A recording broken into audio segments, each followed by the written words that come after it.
দুনিয়ার মানুষ বড় বেঈমান, দুনিয়ার মানুষ বড় স্বার্থপর। যাকে যত বিশ্বাস করে কষ্টের কথা বলবা, সে তোমার সঙ্গে বিশ্বাসঘাতকতা করে তোমার হৃদয়কে ভেঙে চুরে চূর্ণ বিচূর্ণ করে দেবে।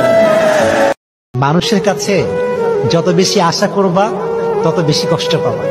মানুষ হচ্ছে সবচেয়ে বড় বেঈমান। যার কাছে যত বেশি আশা রাখবা, সে তোমাকে তত বেশি ভাগবে। এজন্য কারো কাছে ছাড়ার কোনো দরকার নাই।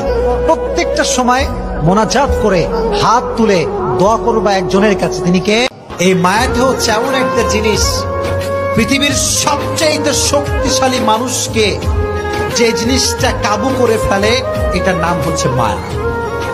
এবং পৃথিবীর সব জায়গায় জিতে যাওয়া মানুষও এক জায়গায় হেরে যায়, এটার নামও হচ্ছে মায়া। ঠিক কিনা বলো? তোমাকে মানুষ যত কষ্ট দিবে, তুমি তত বেশি চুপ থাকবা। আর তোমার সব অভিযোগ, তোমার সব কষ্ট আল্লাহর উপরে ছেড়ে দিবা। মনে রাখবা, জালিমের দিন একদিন না একদিন শেষ